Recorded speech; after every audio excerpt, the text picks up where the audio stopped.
us for this special presentation with our guest author, Amanda Jones.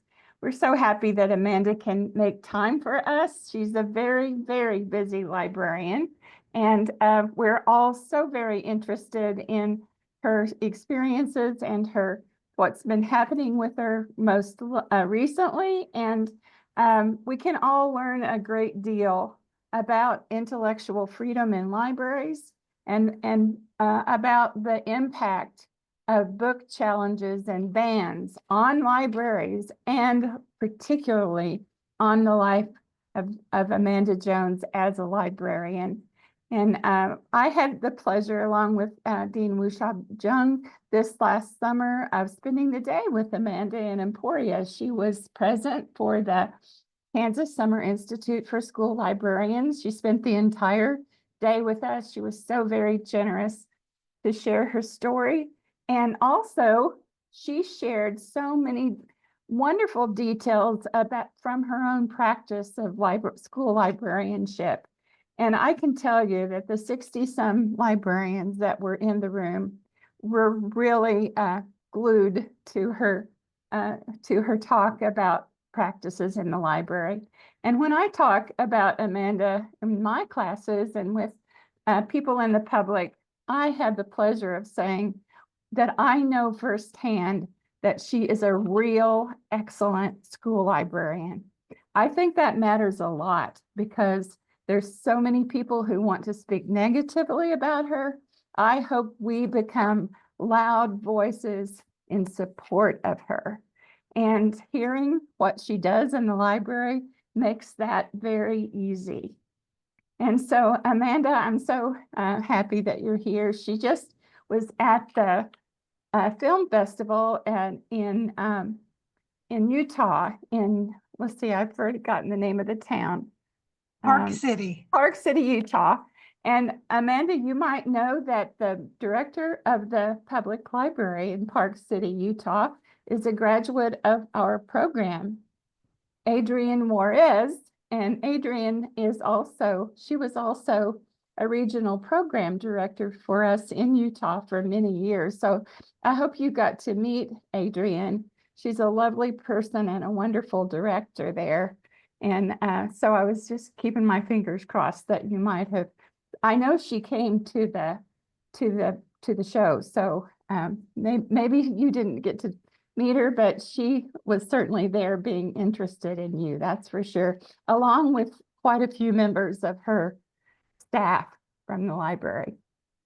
So Amanda, there's a nice crowd here tonight, and I want you to know that the group is comprised of faculty and administrators, also students that are in the program and all across the program. Some of them are brand new students, some have been in a little while, and some are almost ready to graduate.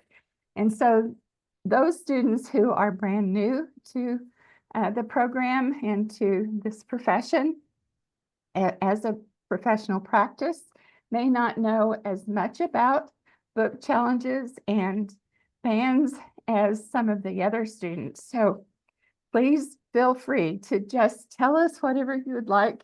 We'll benefit from everything you have to share. So please just take it away.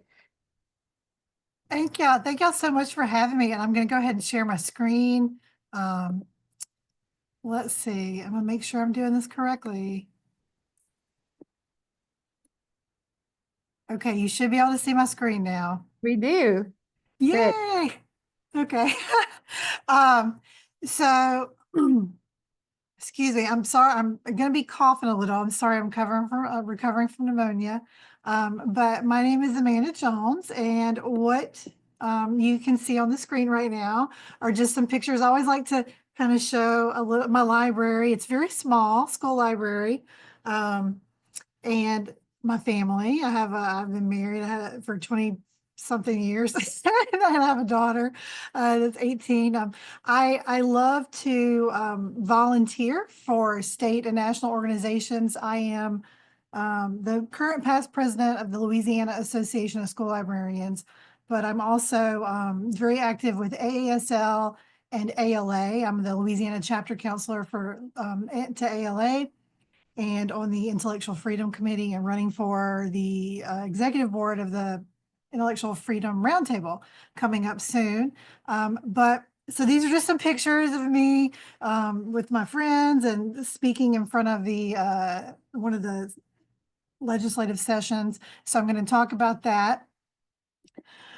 But what I wanted to kind of share with everybody was what it's like to be on the front lines of this fight for our nation's libraries. And if you are not dealing with it in your area, count yourself lucky. First of all, count yourself lucky. But it's happening all across the United States. These battles for our libraries, and I'm going to talk about that. I've been a school librarian, so I've been an educator for 24 years, but a school librarian, this is my 10th year as a school librarian. And I work at the middle school that I attended as a child. I've lived here in my community for 46 years. A lot of the people that I work with were former students that now work with me. And then I have 40, 50 grand students now, which are students of children that I taught. So I'm very entrenched in my community, and everybody knows everybody here in Watson, Louisiana. So I'm going to, and I'm going to do it quickly, and I have slides because otherwise I'll just ramble.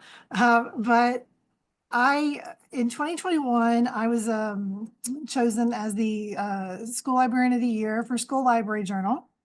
And so in 2021, that was a really great year. And then came 2022. And on July 19th in 2022 was kind of like the day my world got a little upside down. And I'm going to show you, I don't know if it's kind of an alarming picture. So yeah, I always show the people. I'm not sure if this is the next slide. Yeah, there it is. Okay, so this was posted about me in my community on July 19th of 2022. I went and spoke as a resident of my community because there were going to be some book banning and some censorship attempts in our public library. Now, I'm a school librarian, but I went as a resident and a parent to speak at our public library board. And I was the first person to speak. And, like 4 days later, I woke up to a targeted harassment campaign. And this is just one of the pictures that was posted about me by people that I had never met, never interacted with, people I still don't know and interact with. And I eventually found out it was being led by a dark money nonprofit. And what I've come to realize now, 2.5 years later, is that this is happening to hundreds of librarians all across the United States. I can name a librarian that this has happened to in every single state, school librarians, public librarians, starting to happen to academic librarians, where if we speak out against book bans, we are called horrific names and vilified. And it's very hard when you have grown up somewhere your entire life and thought you knew everybody and everybody was your friend and your neighbors or your family, and all of a sudden people you've known your whole life start posting that you're a danger to children because you gave a censorship speech at the library. It's just, wild dystopian times we're living in. And I faced some really rough times. When I first was being harassed, I spent the weekend in my room crying so much that my eyes swelled shut.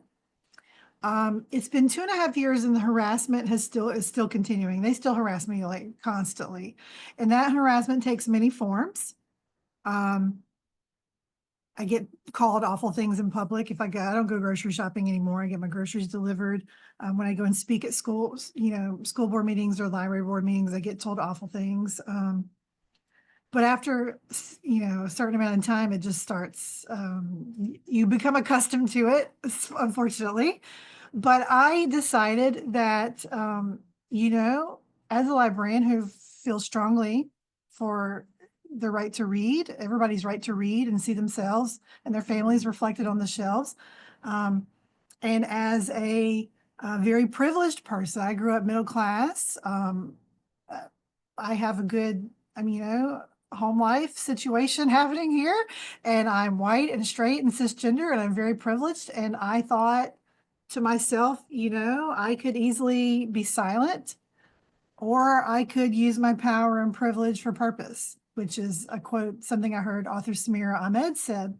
And so I decided to continue speaking out.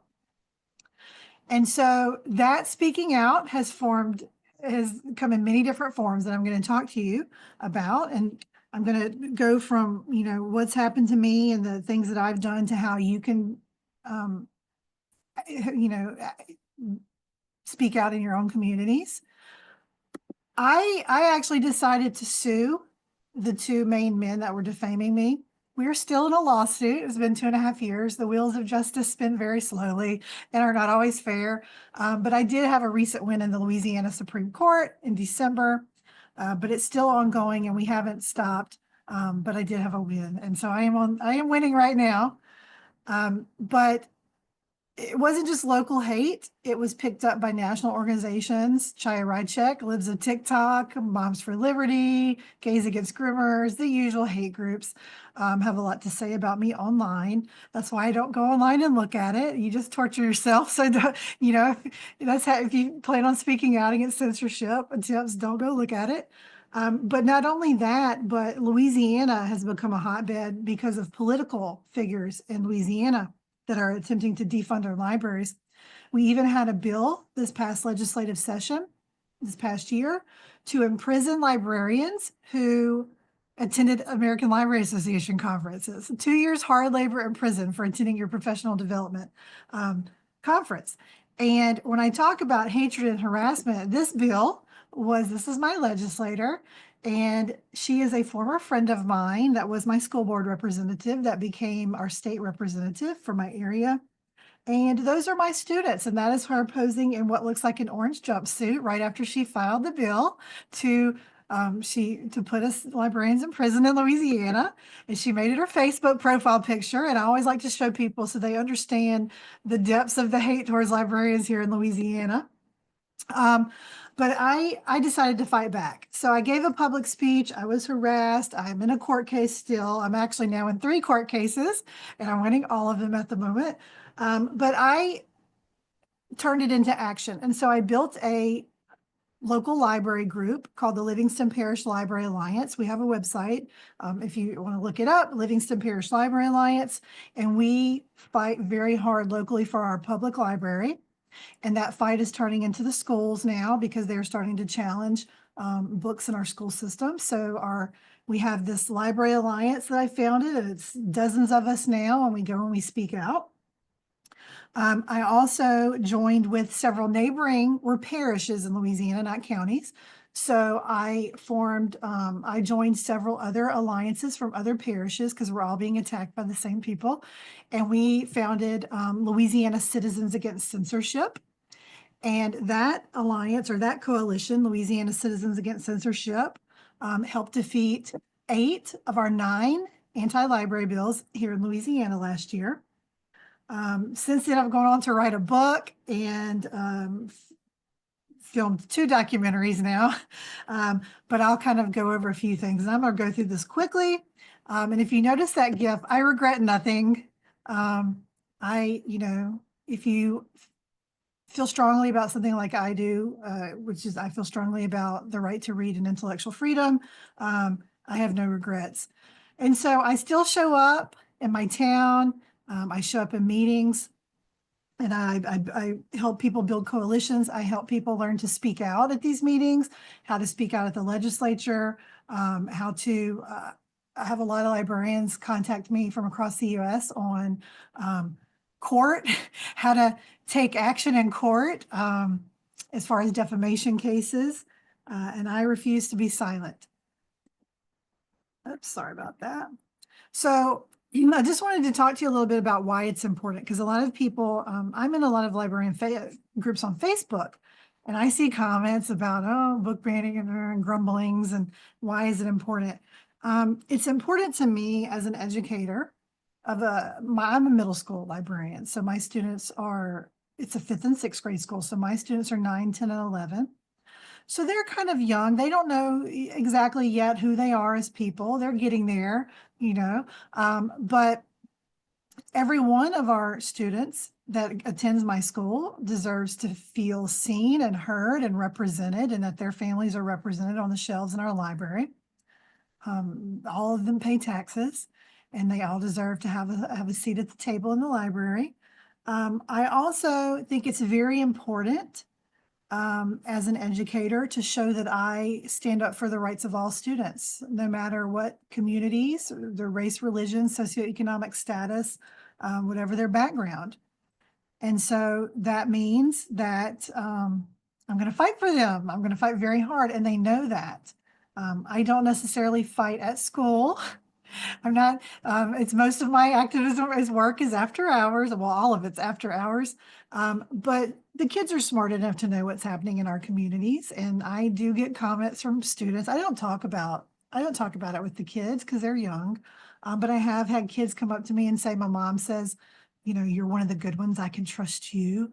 I have that number 56. I need to update it. It's like in the 70s now. That's the number of former students that have reached out to me to ask questions and thank me for being supportive of the kids at our school. They're not kids anymore. They're adults now, because after 24 years, my first students are in their mid-30s now, because I started teaching when I was 22. So anyway, I taught 8th grade. So they're not that much younger than me. But I think it's important to stick up for every kid and every family. And there is the 2023 there's a study done by the Human Rights Coalition. They did a report in 2023, and I need to check their 2024 report. But the report deals with school safety and how many LGBTQ plus youth feel safe and unsafe in school.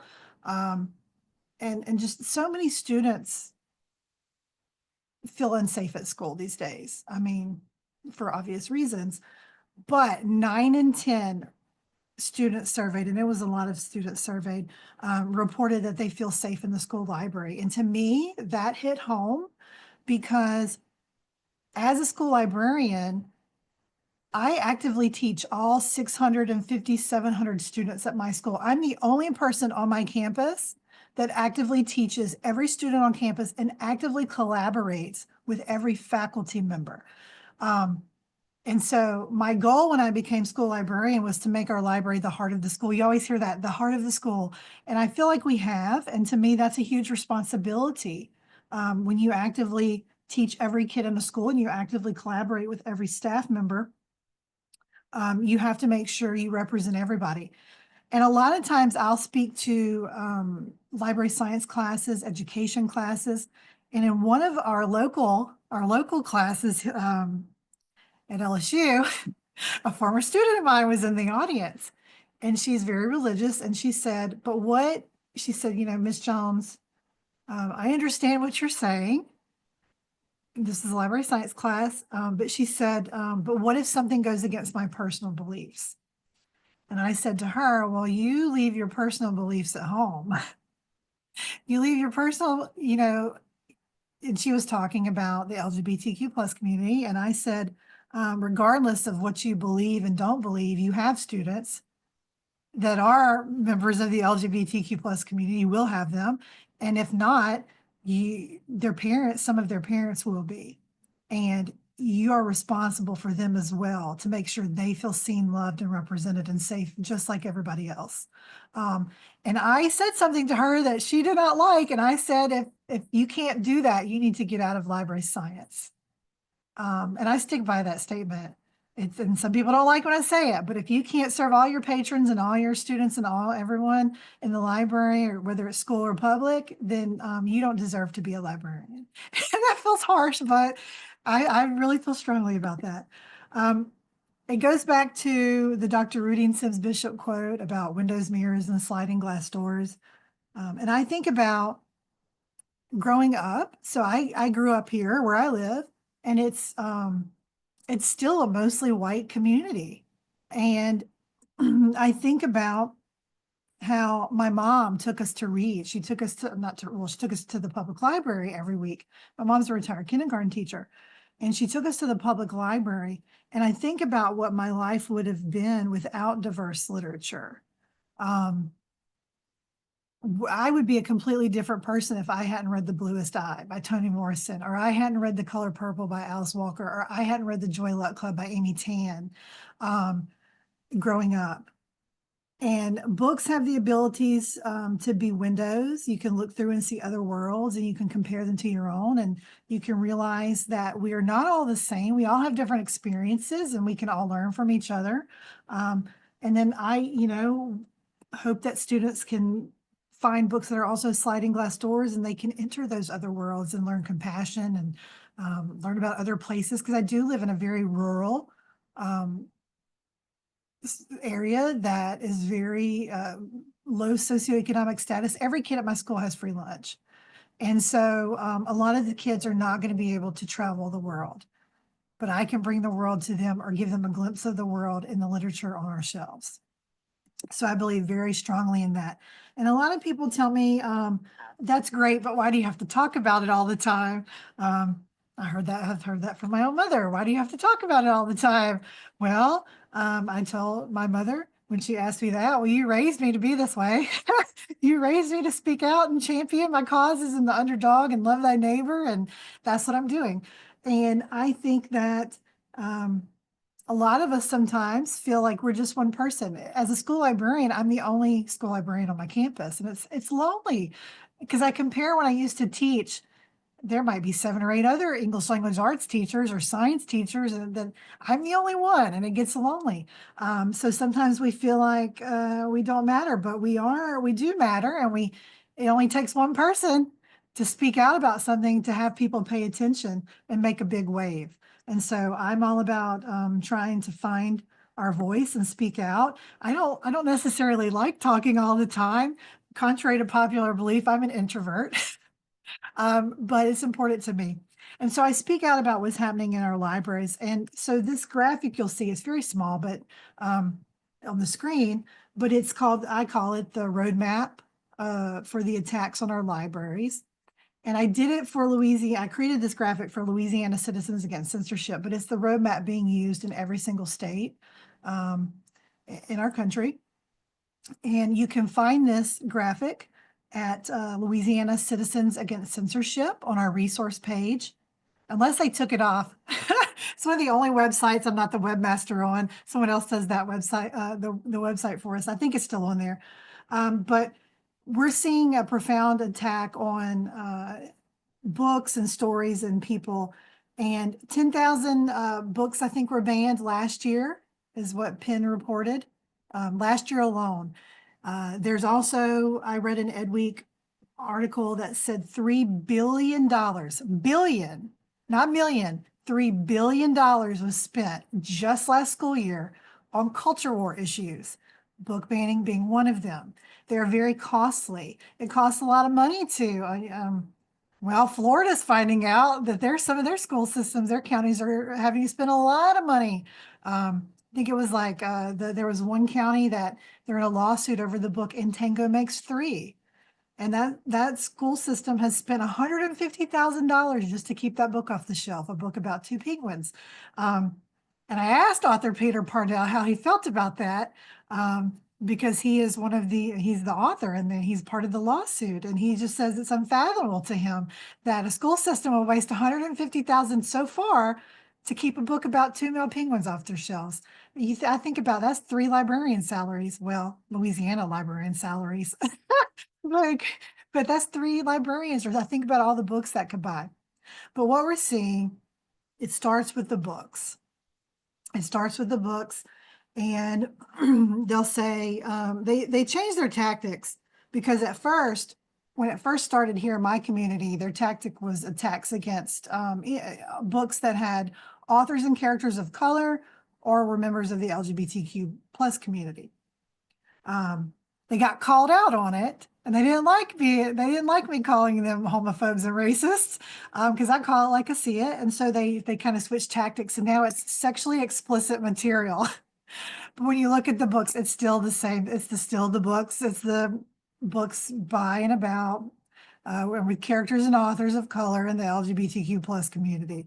And then they just threw in some Ellen Hopkins books in there so they could say sexually explicit. we all know as librarians or librarians in training that we have collection development policies and that we do not allow sexually explicit material in children's areas of public libraries or in school libraries.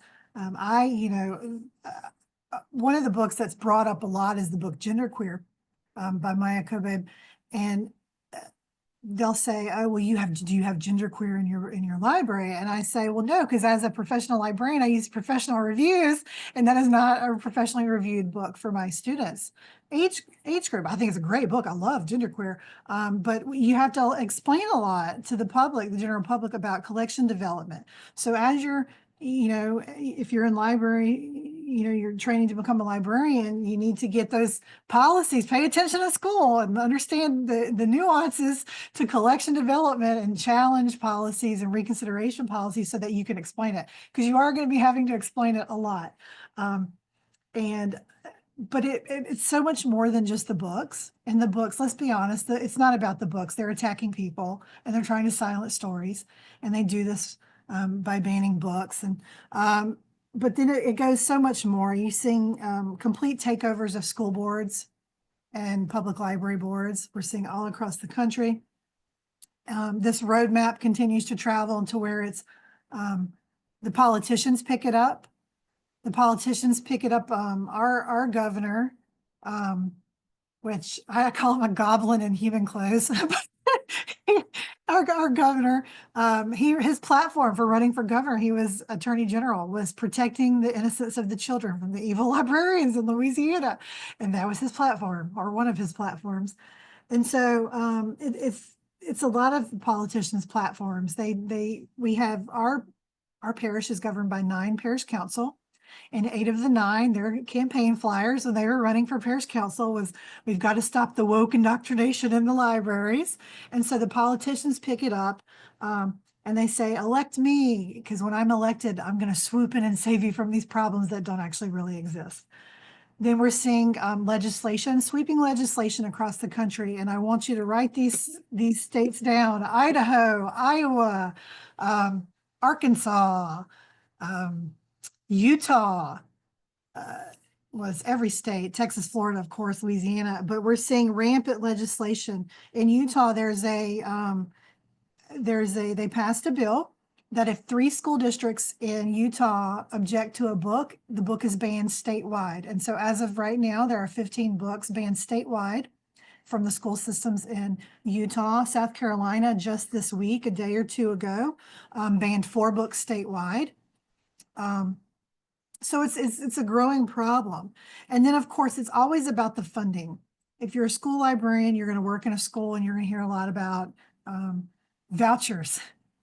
And it's the same in public libraries. You're seeing people want to, in schools, they're trying to take money from public schools for charter schools.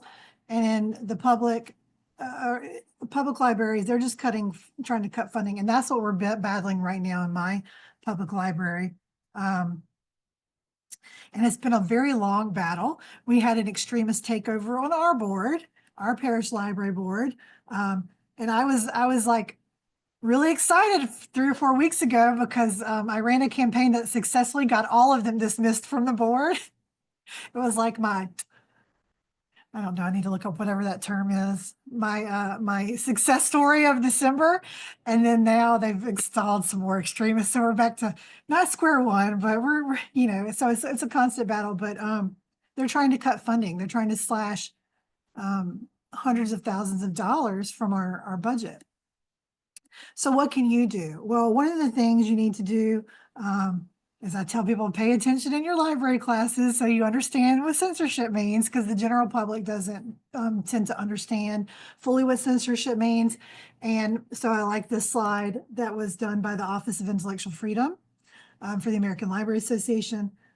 Censorship, you've got challenges where you're attempting to remove or restrict materials, and then you've got, or services, and then you've got the ban, which is the complete removal of it or the cancellation of services. And we had, what you'll see in the school boards and public library boards, they'll try to pass these policies that say that a book should be removed off the shelf while it's under reconsideration. If that ever happens, let me know. I've got a letter with all the court cases about how that's wrong. But that's a ban. If it's removed from the shelf, even while under consideration, that's a temporary ban. A ban is a ban is a ban. But censorship can come in many different forms. It can, you've seen Moms for Liberties pushing to draw pants on the character in The Night Kitchen by Maurice Sendak, and hiding resources, requiring parental permission. And I don't mean and when I say requiring parental permission, schools and public libraries are very different entities. So schools are different. I do believe in parental rights. I get told that I don't because I believe in intellectual freedom. But as a parent, I do understand parental rights, and I think it's every parent's responsibility to raise their children, and they have say over what their children can and can't read. However, I have responsibility for mine. I don't get to tell everybody else when they do and do not have access to. So that's the difference. Something rampant we're seeing is also soft censorship. Librarians are scared to order books. And that's becoming a trickle down or trickle up effect to authors and publishers. Authors are not being invited for author visits. I know I'm friends with author Phil Bildner, who runs the Author Village, and he wrote the amazing book High Five for Glenn Burke. And he used to do over 100 author visits every school year, and I think he had one last year because he's a member of the LGBTQ plus community. And so it's affecting the authors. I've spoken to many publishers. They aren't ordering the books, the diverse literature like they were. We even saw that with Scholastic book fairs. I was very vocal about Scholastic book fairs because last year my book fair arrived with a diversity case, and it had a warning label on it that I might not want to put that card out for the kids to check out. And I thought, oh, what is in this case? I was kind of excited. What's in here? It was The Story of Ruby Bridges, New Kid by Jerry Craft, The Undefeated by Kwame Alexander, that won like all the awards the year, like Coretta Scott King, Newbery, Caldecott. And so, no, that's not acceptable to me. So I'm going to always speak out. But you need to, as a librarian, dispel bad faith arguments. There's a lot of bad faith arguments out there. One of the ones I'm going to talk about one off this slide is that you can buy books on Amazon. Well, Amazon still exists. My students don't have Amazon money. Out of the 650 kids that go to my school, we send home at least 50 of them with food for the weekend or they wouldn't eat. We provide Christmas and Thanksgiving to a lot of our school students. So no, they don't have Amazon money. I don't have Amazon money. The amount of books that I read, I spend tens of thousands at the well, I get it free from the library, but I would have to pay tens of thousands if I bought from Amazon or my local bookstore. So as a school librarian in training, or a public librarian in training, or an academic librarian, you always want to prepare for the worst because it's better to be safe than sorry. Hope for the Disney ending, but prepare for the Shakespearean one. I don't mean that to scare you because I love my job. I think I have the best job in the world, but you want to make sure you're being proactive versus being reactive when you become a school librarian. You want to make sure you're always marketing your library, your policies, collection development policies. Our school district didn't have one, and so I wrote one, and they didn't adopt it, but that's okay. I had it bound and it's on my desk anyway because I'm going to be covered. And say I have a reason why I'm doing all of these things, but everybody should be on the same page. And so it's very important if you're a school librarian, to make sure that everybody knows what to do, whether it's the secretary answering the phones or the English language arts teachers that might get an angry email from a parent about a book, or the principal, all the way on up to the superintendent of schools. I make sure at the beginning of every school year, I make sure they're all on the same page. They know the policies, they know the process, they know what to do in case there is an issue, so that we can be proactive versus having to be reactive. As a school librarian, and you're or any type of librarian, you're always going to want to use professional book reviews to guide you. Never, ever, ever, ever, ever, ever use booklooks.org. That is Moms for Liberty. And they take things out of, I have school librarians tell me all the time, well, I looked on Booklooks, and I'm like, stop right there. I can't talk to you. You're going to talk about book looks. It's my Moms for Liberty, and they cherry pick, and they don't follow the Miller test, which you'll learn about in your courses, which you probably already have. And they cherry pick, a little phrase here or there, or they say, oh, it's, language. And no, don't use book looks. Use some of these other ones. And I always like to point out that professional reviews and journals and things and databases, they cost money. You can go to your library and get them for free. Or you can visit the websites. All the major book companies have websites. I can go on Mac and Follett, Bound to Stay Bound, Permabound, whichever. I can go on these websites and they have book lists. I mean, they have professional book reviews for almost every single book. And my rule of thumb is that I usually tend to try to have 2 professional reviews for every book on our shelf. Although manga is a little harder because manga is not generally reviewed as well. Soft censorship, and I'm gonna wrap it up quickly so y'all can ask questions. Soft censorship is wrong. And I have people that tell me, well, Amanda, that comes from a place of privilege. You can say it's wrong because you're, and I will say they are correct. I am not scared to lose my job right now because I have a pretty good backup plan, but not everybody does. So I understand if you don't want to be as vocal and you're scared to order books. And all I can say is do the best you can and try to serve every member of your school or your public library. But what you can do now, before you even become a librarian, you can watch agendas and meetings, watch your local school board, watch your public library board, watch those meetings, show up, speak out. Not everybody wants to speak out. It's hard to speak out at a public meeting. I still shake. I still go up with my paper and I'm like, and I've done it like 100 times at this point. I'll get up there and it's like shaking and I'm like, it's scary. But I'd rather do that than be silent. So you have to make those decisions, but join alliances or coalitions. Join the American Library Association, join the Freedom to Read Foundation, look at Unite Against Book Ban's website, look at PEN America's website. You can always write a letter to the editor. There was one in the paper that I wrote today that I forgot I wrote a couple weeks ago. I got angry about something a couple weeks ago about the library situation, and in 5 minutes before school started, and I forgot, and they published it today, and everybody's like, oh, this is so great. I'm like, yeah. But anybody can write a letter to the editor to help spread awareness, but you can talk to your neighbors, stay informed, and really make sure you're voting. I about once or twice a year, I will go and listen to Martin Luther King Jr.'s What is Your Life's Blueprint speech a lot because it's just so inspiring. And I'll go listen to him say it because it's so impactful to hear him talk and not just read it on the screen. But something he says is that when you discover what you will be in your life, set out to do it as if God Almighty called you at this particular moment in history to do it. Don't just set out to do a good job, set out to do such a good job that the living, the dead, or the unborn couldn't do it any better. And that's how I look at librarianship. And maybe some people think, oh, that's a little over the top, but that's me. I'm a little extra and over the top about everything. I think being a librarian is the best job in the world, and I want to serve my community.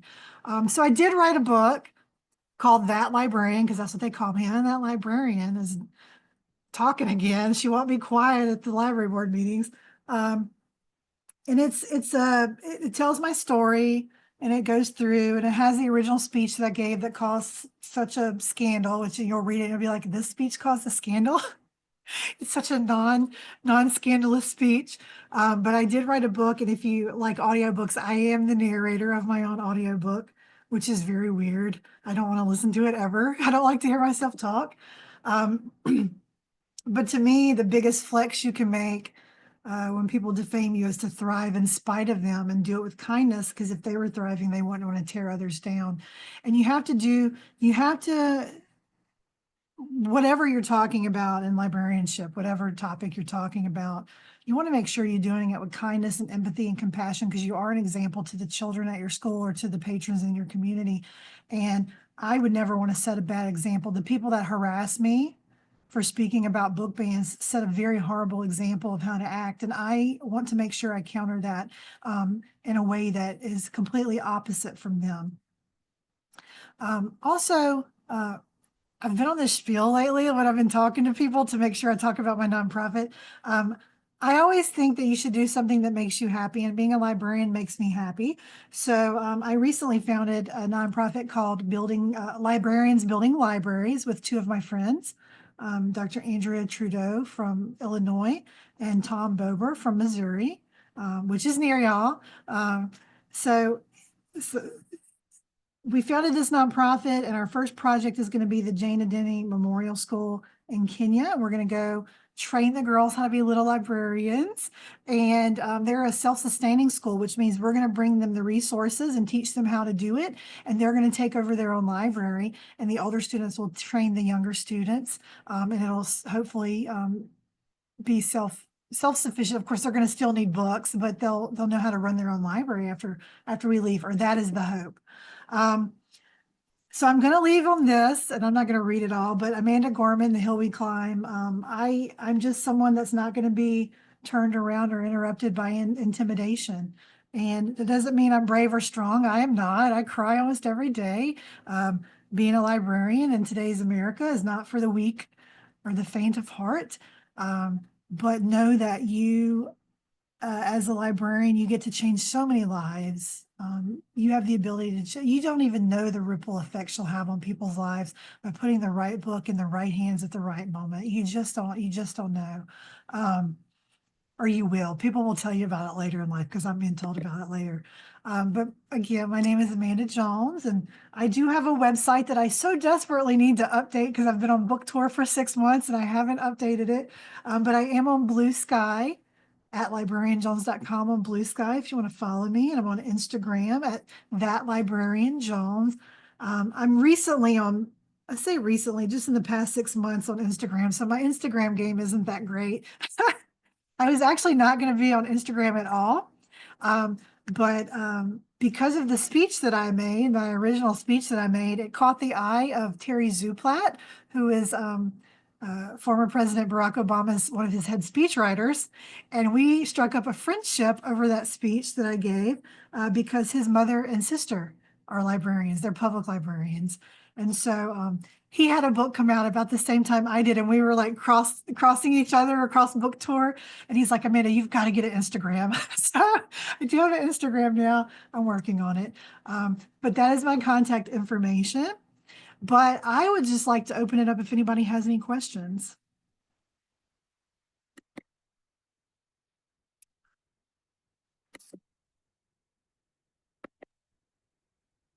I think I stopped sharing. I don't know. I can't ever tell. Yes, you did. You did.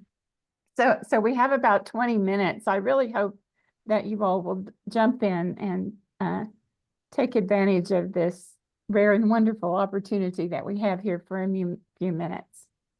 Amanda? And I have no filter. You could ask me anything. I really have no filter, and we'll talk about anything. So, hi, how are you? Amanda, can you hear me? Yes, I can. So I was surprised that you still have a job. Can you talk to us a little bit about that? Yes. Yes. I keep kind of like hoping that like they'll fire me, because then I could retire on a really great lawsuit severance package. I have a really great attorney. So the thing about why I haven't been fired, there's several things, several reasons. The one reason that I think is that I've been at my school for 24 years. I have won hundreds of thousands in grants for my school. I have gotten a lot of awards. And so if they were to fire, and I don't say that to be a pompous ass, I'm just saying, like, if they were to fire me because I was vocal about an aspect of my job that I am trained to be vocal about, it would be a very bad look for them. Very, very bad look for them. But also because I have protection in that I am not silent. If I was silent, I think they would be like, oh, well, we can definitely, she's not going to do anything. No, they know I'm going to do something if I get fired. They know I'm going to go to NBC and I'm going to go on the Ollie Velshi show and I'm going to, they know I'm going to like never shut up about it. But the real reason, though, I'm just joking about all that. The real reason is I have a First Amendment right to free speech. I went and gave a censorship speech at a public library board. The public library board at the time, I had been a resident of my community at that time, 44 years. I went and spoke as a parent and a community member, and I have the right to go speak at my public library board. Would it have been different had it been a school board meeting? Probably. I did what I needed to do before I went and spoke, though. I got my speech approved by HR and I got it approved in writing, and I recorded that conversation as well. We are a one-party recording state, so I do record all conversations that I have with anybody, even the people I trust. I save every email, and I make sure I'm covered that way. Anytime I go and speak, though, it's after hours, or sometimes it'll fall on a school day, like when I go and speak at the legislature, and I take a day without pay. So I make sure to take a day without pay, and I made sure I got it in writing and audio that I have permission to take that day without pay. I have a very good attorney. I have a very good close relationship with the Tulane First Amendment Law Clinic. And you have rights. They can't tell you what you can and can't say at a public meeting. Now, if I got up there and was cussing people and trying to fight people, and that would be a different story. But just me getting up there and saying, I believe in intellectual freedom and the rights to read, and like, there's nothing, I haven't done anything for them to fire me from. There's nothing. Absolutely not a single thing they could fire me for. And if they did, like I said, I'd be retiring in style. I know my rights. Yeah, but there are people that would make something up. Oh yeah, and people, and you do have to be very careful. And I do tell people, I would be a little less vocal at the school board level had it been a school board meeting. But what I've done, because I do not think right now it's not safe for me to speak at our school. That's a whole other, it's not safe physically, like from harassment, and I've gotten death threats. And there are people that actually want to harm me. So I don't go to our school board meetings right now. But to counter that, I've built up an alliance, and we strategize, and they go and speak. And I do have input through the alliance in our talking points. Yeah. You told us last summer that the principal that you had when this initially happened, you were well supported by that principal. Do you still have the same principal? Yes, yes. And then there's privilege in that too. We grew up together. My principal and I grew up together. Like, I mean, and we've worked together for 24 years. And he wasn't vocal with his support the first year. And I write about that in my book, about how disappointed I was in him, just not being vocal.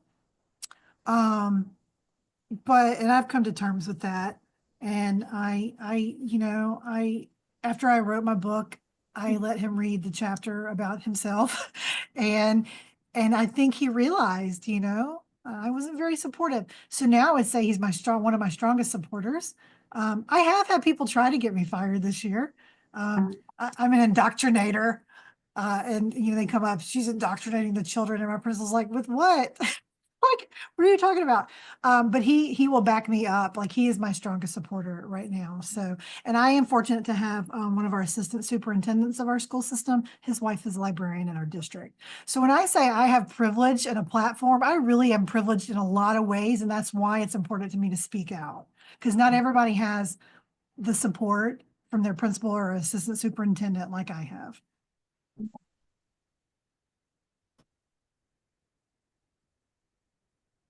I think I heard two voices a minute ago. Is there a second voice like to speak up?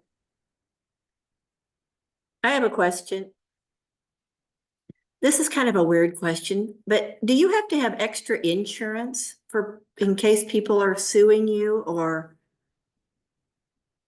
That's actually a really good question because one of the extremist group that I'm suing for defamation, they have that insurance. Uh-huh. And State Farm is not happy with them right now.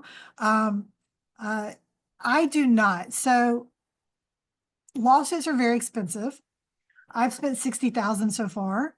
I'm in 3 lawsuits, and they're all 3 defamation. They're not book banning lawsuits. They're defamation lawsuits against people who are calling me and other librarians groomers.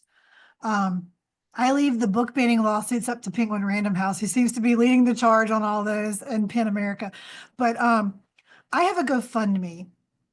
And so if I did not have a GoFundMe, I would not be, it all goes back to my privilege. I have a GoFundMe that is very, very well funded. And so I have, and I'm fortunate to have an attorney now that is basically kind of working pro bono. I have to like beg her to send me a bill. Like, you haven't sent me a bill in a while. I think it's time. She's like, oh, I'll get to it. But I have a GoFundMe, and the thing is, if I lose my lawsuits, I'm gonna be in lawsuits for another 4, 5, 6 years because it takes a really long time. And if I ultimately lose, I also have to pay their court costs as well. So you can imagine, but I have a GoFundMe. I have insurance through my union in case I get sued for something I did at school. But hopefully I'm not going to do anything stupid. No. Thank you. Amanda, you said through your school, do you mean through the National Education Association that you're a part of? Yes. So we have a Louisiana association called Associated Professional Educators of Louisiana, which is like kind of like a union. And then I'm also a member of the Louisiana Federation of Teachers. Yeah, the reason I ask, and I think this audience will be interested in it, that your response to this question is because we have heard that, or I and others have heard that the best insurance is through the KNEA or one of other than some group that might be a bit smaller. Yes, I would definitely, as a school librarian, join the NEA, the KNEA, or do y'all have there's the American Federation of Teachers. So do y'all have the like Kansas Federation of Teachers? Yeah, we do, but KNEA probably is the most Yeah. popular. Yeah. I would look into, you want to be covered. Yeah. Because there are frivolous lawsuits. People will file frivolous lawsuits too. Oh, yeah. So can you talk a little bit about what, you have to win. There's not another choice here. But once you do, would you just speculate out loud a little bit of what the impact of that will be for all of us? Yes, which is why I filed the lawsuit, the first one. So my defamation lawsuit was the first lawsuit of a school librarian suing someone for defamation, for like on the job type stuff.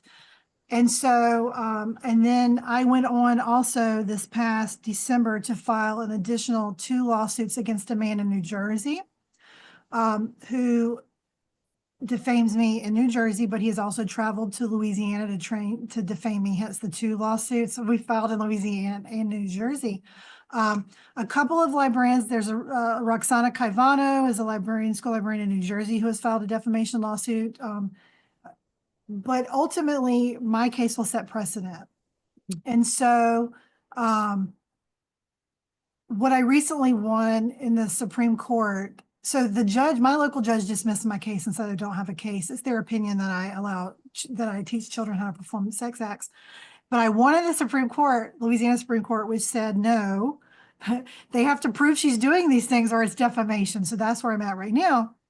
And so what I'm hoping to prove is that people can't say these things, these unfounded things against educators and librarians. And so if I do win, it will set a court precedent.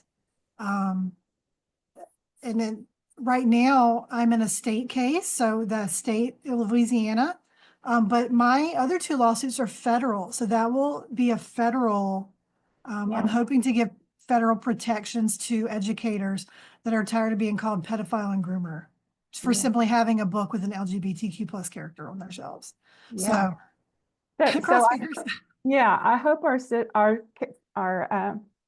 students who are less familiar with how the law makes progress are paying particular attention to these steps and how it is that suits have to move in a certain direction through the courts to finally be the kind of case law that has the power that you just described. And that, you have to know that that's possible. You have to believe that it can happen. And you also have to have the wherewithal to stand up to the entire situation as long as it lasts. And I'll tell you, when I saw Amanda last summer and saw how good she looked and how healthy she seemed and how she is just like she is tonight with our group, that was such a relief to me, because I could just imagine that she might have really suffered physically, even more than she did, which she tells us it was And I very hard. did. Yeah, I lost like chunks of hair from the stress. I was having daily panic attacks. I lost 50 pounds. And severe anemia. I was in and out of the hospital with severe anemia for 2 months because of all the stress. And that's not even the mental, that's just the physical. And I will say it's been 2.5 years and I just won in Louisiana Supreme Court. But before that, I had faced 4 losses in court. Yeah, but those were at the local level. Those were local level. And so remember, judges are typically elected, and they would Yes. not be popular to not find against Amanda in the local area.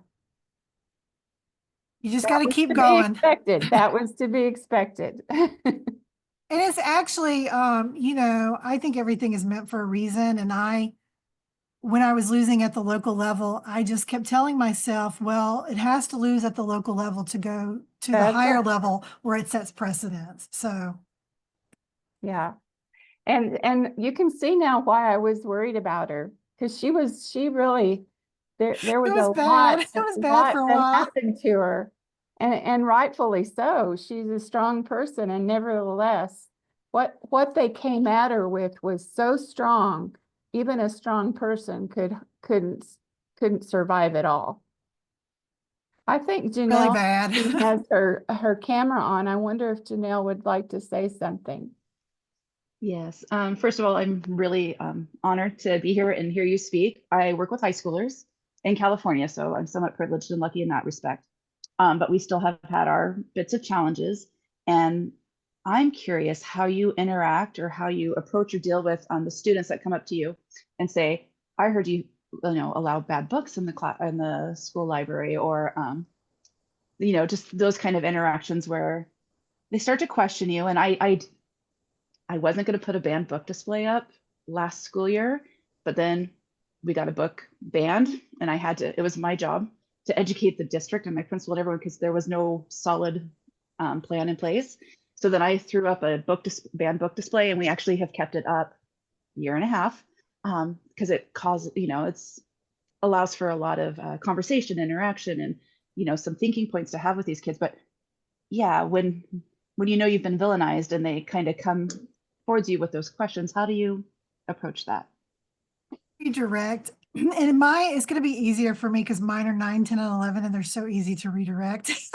Not like a high schooler, because I have a high schooler, my own child, and I can never redirect her as much as I try.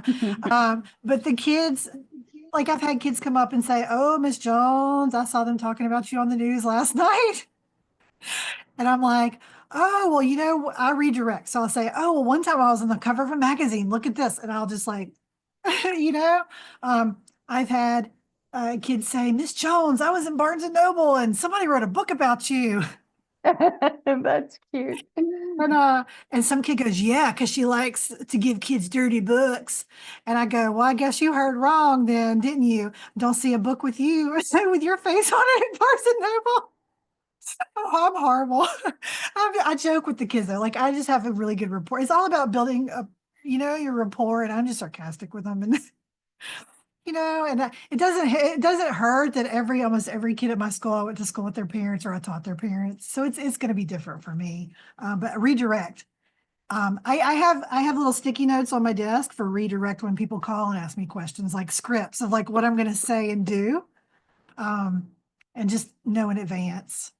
And then if they don't want to argue, just walk away. That wasn't really the Thank best you for answer. that. Sorry. No, I love it. I appreciate your candor. And no, I try to give them some conversations about, First Amendment rights and what book bans are and why they're wrong and it's a slippery slope and all those sort of things. But I appreciate you giving me some other Yeah, I would ideas for love more that with students out high there. school. With high school, I would go there. Oh, yeah. With 9, 10, and 11-year-olds. Not so No. easy. Yeah. Yeah. Thank you so much.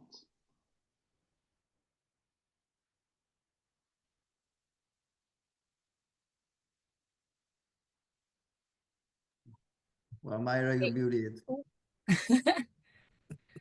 Amanda, I wanted thank to you. talk to you real quick about just asking you about today's political climate. Do you see any good positive things coming for us, for the librarians that are looking at their future? Okay, so I'm going to say this. I was fortunate to hear Stacey Abrams speak in November, December. And I was feeling really down about the political climate and all of that. But what she said, and by the way, Stacey Abrams, her mother is a retired librarian. And Stacey said, no matter what happens, we have to keep pushing forward. And she said, we have to continue to advocate with empathy. And that don't get caught up in the losses, because there's going to be losses. We measure success and progress, not victory. So as we move forward and as we advocate, you might win, you might lose a little, but you keep at it and you make progress. I mean, you just look at my court cases, 2.5 years of losses before a win, but there's progress being made, and that progress might look different.